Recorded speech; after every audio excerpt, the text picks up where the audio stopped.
사실 30평대라고 하는 한정된 공간 안에 6인용 식탁을 넣기가 힘든데요. 이 아일랜드와 식탁 간의 거리도 중요하겠죠. 큰 오브제 두 개가 복도, 이 거실 공간에 같이 들어가야 되다 보니 여기서 주의하셔야 되는 게, 안녕하세요, 무아연구실TV 구독자 여러분, 오소장입니다. 여러분, 집에 들어가는 물건 중에 부피가 큰 게 뭘까요? 바로 소파와 식탁입니다. 오늘은 그 식탁에 대해서 얘기를 좀 해볼까 합니다. 코로나 이후에 식탁을 밥 먹는 용도로만 쓰는 경우는 이제 별로 없죠. 식탁에서는 식사는 물론이고 재택근무, 아이들 원격 수업, 취미를 위한 공간이라든지 되게 여러 가지 용도로 활용되고 있습니다. 그리고 식탁에서 TV나 빔 프로젝터를 잘 배치를 하면 미디어의 기능도 같이 겸할 수가 있습니다. 하나의 공간을 여러 용도로 사용하면 되게 공간적으로 이득이라는 말씀을 많이 드리잖아요. 그런 의미에서 저는 식탁은 굉장히 여러 용도로 활용할 수 있는 좋은 아이템이라 생각합니다. 오늘 영상은 30평형대에 6인용 식탁을 넣는 방법에 대해서 제가 말씀드리려고 합니다. 보통 6인용 식탁이라고 하면 길이가 1800에서 2200 정도이고요. 폭이 800에서 900 정도를 6인용 식탁이라고 부릅니다. 사실 30평형대라고 하는 한정된 공간 안에 6인용 식탁을 넣기가 힘든데요. 어떻게 하면 집어넣을 수 있는지 그 노하우를 좀 알려드리려고 합니다.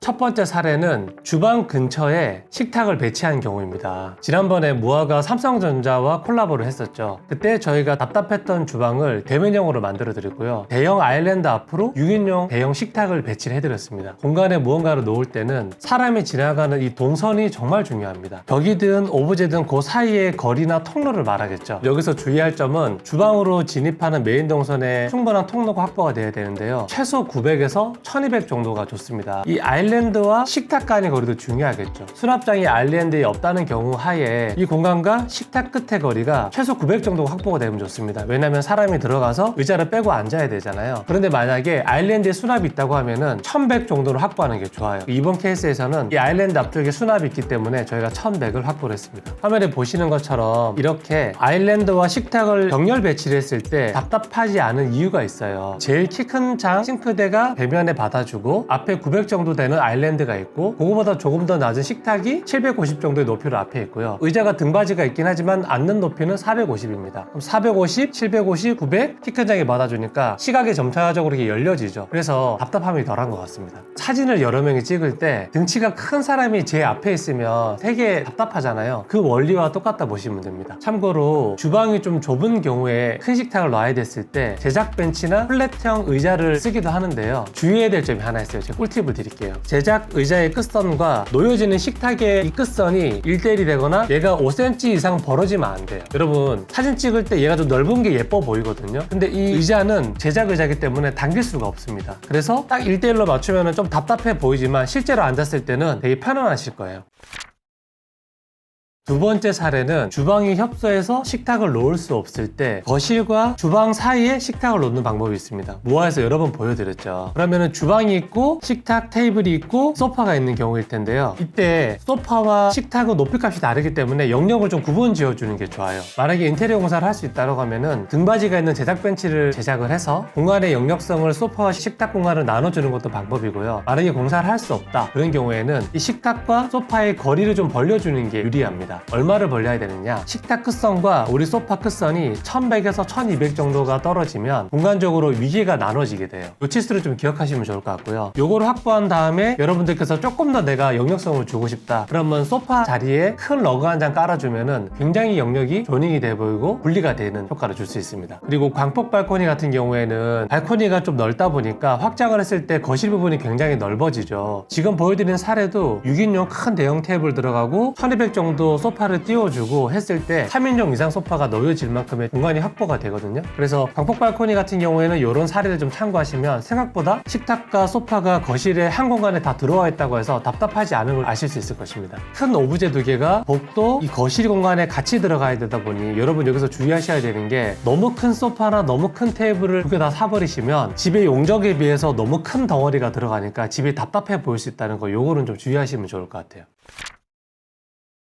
세 번째 사례는 발코니 확장된 그 공간에 테이블을 배치하는 경우입니다. 이 경우에는 특히 밖에 뷰가 좋을 때 카페 같은 역할을 할 수 있는 그런 장점이 있는 것 같아요. 그리고 발코니 확장된 부분에 테이블이 들어가다 보니까 나름의 역력석이 이미 존재합니다. 왜 존재하느냐? 여러분 발코니 확장하고 나면은 날개벽들이 철거가 안 되는 경우도 있잖아요. 그리고 에어컨도 들어가니까 단내림이 살짝 되어 있거나 날개벽이 있거나 없거나 이런 경우에 자연스럽게 창가 쪽에 역력성이 구분이 되기 때문에 테이블을 놓았을 때도 어색하지 않아요. 그리고 이 경우에는 발코니 확장된 공간에 테이블이 들어가다 보니까 일반적으로 30평대에 들어가는 소파가 들어갈 수 있고요. 여기서 주의해야 될 점 하나, 테이블이 주방과 되게 멀어졌잖아요. 이런 경우에는 주방 부분에 아일랜드 부분에 자그마한 홈바가 들어갔으면 굉장히 유용합니다. 가볍게 아침을 먹거나 할 때는 홈바에서 드시고 좀 대대적인 식사나 그리고 다른 업무를 보실 때는 테이블에서 하는 메인 기능과 서브 기능을 나눠주는 게 굉장히 좋다고 생각합니다. 그리고 발코니 확장하고 나면은 앞뒤 공간을 활용할 수 있는데요. 가지고 계신 장식장을 놓아서 이 테이블과 톤앤매너를 맞추는 경우도 있고요. 그리고 선반 같은 걸 설치해서 장식을 하는 경우도 있고, 그리고 무화에서 되게 많이 보여드렸던 조그만 커피존이나 와인존을 만들어서 홈바 공간과 식탁 공간이 서로 연계되도록 하나의 역력성을 가지도록 이런 것도 활용하시면 되게 좋을 것 같습니다.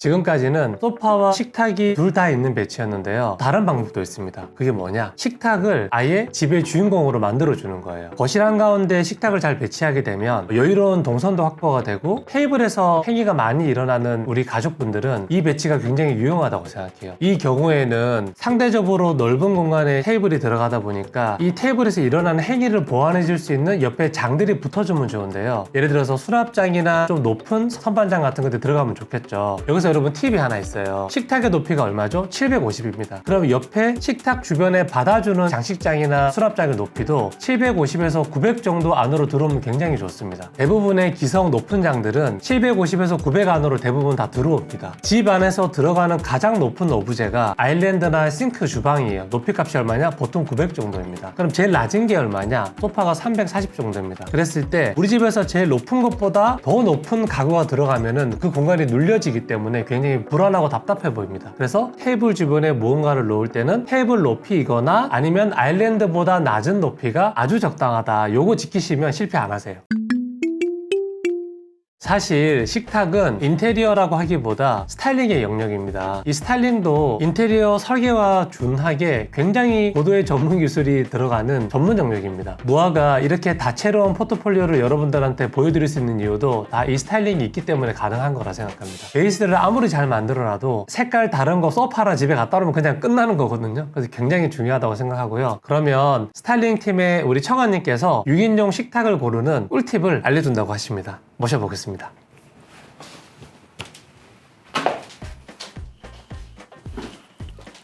안녕하세요, 임 작가입니다. 근데 대체 6인용 테이블이라는 게 뭘까요? 기준이 너무 애매해요. 브랜드들마다 6인용 테이블의 넓이가 다 다릅니다. 어떤 데는 1800, 어떨 때는 2000, 어떤 데는 2200. 구독자 여러분들이 굉장히 혼란스러우실 것 같아요. 통상 1800에서 2200 정도 넓이의 테이블을 6인용 식탁이라고 부릅니다. 근데 또 하나의 문제가 있어요. 같은 1800 식탁이라고 했을 때 어떨 때는 의자가 6개가 넉넉하게 들어가고 어떨 때는 아예 넣는 것조차 너무 빡빡한 그런 상황이 있기도 하거든요. 왜 그럴까요? 이때는 의자들의 넓이가 굉장히 다양하기 때문입니다. 정말 좀 컴팩트하게 만든 식탁 의자는 450 정도로 굉장히 넓이가 좁기도 하고 평균적으로는 510에서 550 정도 되는 이런 식탁 의자가 많습니다. 그리고 팔걸이가 있는 식탁 의자 같은 경우에는 600으로 굉장히 넓은 넓이의 식탁 의자도 존재합니다. 그래서 내가 어떤 넓이의 6인용 식탁을 선택하느냐에 따라서 팔걸이가 있는 넓은 식탁 의자가 적용이 가능할 때가 있고, 내가 조금 좁은 6인용 테이블을 골랐다고 했을 때는 굉장히 컴팩트한 작은 식탁 의자를 적용해야 간신히 6개가 들어가기도 합니다. 그래서 다 조합의 문제라는 것이죠.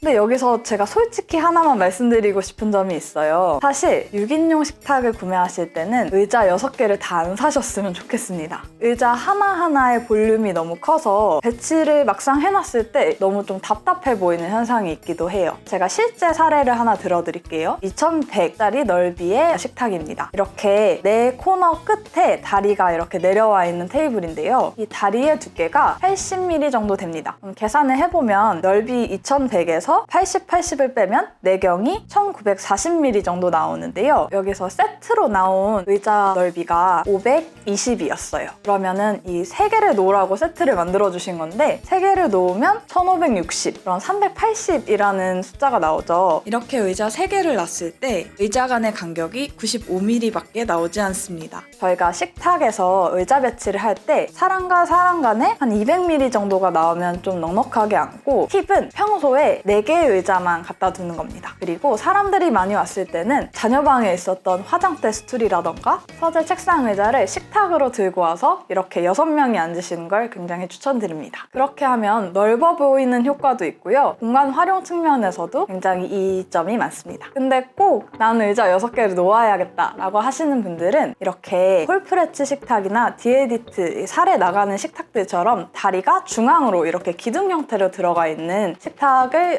적용하시는 것을 추천드립니다. 또 이렇게 케이브 홈의 식탁처럼 다리가 X자 형태로 들어가 있는 식탁도 6개를 충분히 넣으실 수 있는데요. 그렇게 했을 때 약간의 불편한 점은 양 끝에 있는 분들이 이렇게 X자 다리 끝에 다리가 조금씩 닿을 수 있어요. 또 하나의 마지막 카드는 익스텐션 테이블을 사는 건데요. 요즘 많이들 아시죠? 이렇게 확장형 식탁이라고 부릅니다. 보통은 4인용으로 썼다가 확장하면 6인용에서 8인용 이렇게 확장할 수 있는 점이 특징인데요. 평소에는 공간의 이상적인 사이즈로 식탁을 쓰시다가 손님들이 많이 오시면 이렇게 확장을 해서 더 많은 인원을 수용할 수 있어요. 좀 동선이 불편해지더라도 이건 한시적인 거니까 괜찮을 것 같아요. 근데 하나 고려하셔야 할 점은 이렇게 확장하는 그 갈라지는 부분이 평상시에 이렇게 틈새로 보일 수 있어서 관리할 때 뭔가 끼는 느낌이 든다거나 그런 것을 비선호하시는 분들은 피하시는 게 좋습니다. 진짜 많은 인원이 수용돼야 한다고 하시면 익스텐션 테이블 중에서도 좀 모서리가 각지지 않은 그런 식탁들이 있어요. 모서리가 없이 좀 둥그런 테이블 같은 경우에는 한 명이라도 더 끼워 넣을 수 있는 그런 장점이 있습니다. 잘 활용해 보시면 좋을 것 같아요.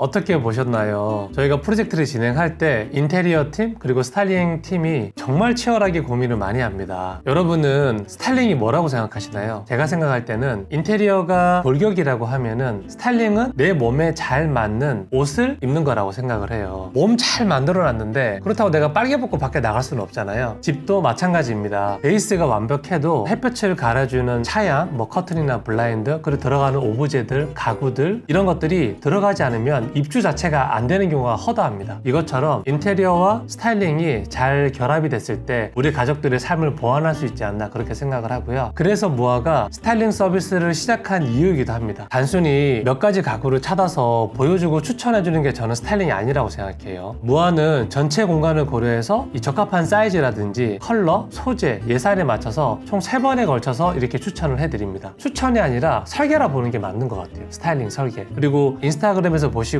하나하나 예쁜 거를 찾는 거는 가능해요. 사례가 많으니까. 그런데 이 집에 이 모든 것들이 다 들어가서 조화를 이루는 거는 정말 어려운 얘기고요. 그래서 우리 회사에 전문가분들이 계시는 거고요. 그리고 저희가 이렇게 열심히 유튜브를 통해서 보여드리는 이유도 제발 이거 좀 참고하셔가지고 비슷하게만 따라 하셔도 실패하지 않으십니다. 왜냐면 전문가들이 굉장히 고민을 많이 해서 보여드리는 거거든요. 그래서 이번에 식탁이라고 하는 아주 작은 오브제부터 저희가 영상을 찍어봤고 알려드리지만 사실 스타일링이라 부르는 파트 안에는 소파, 조명, 패브릭, 러그, 블라인드 정말 많은 요소들이 있거든요. 이런 것들이 관심 있으시면 댓글로 남겨주세요. 저희가 너무 무궁무진해서 뭐부터 전문적으로 알려드려야 될지 순서를 못 잡고 있어요. 댓글에 잘 남겨주시면 저희가 그거를 잘 참고해서 저희가 쌓아왔던 수많은 데이터와 노하우들을 다음 영상에서 만들어 보도록 하겠습니다.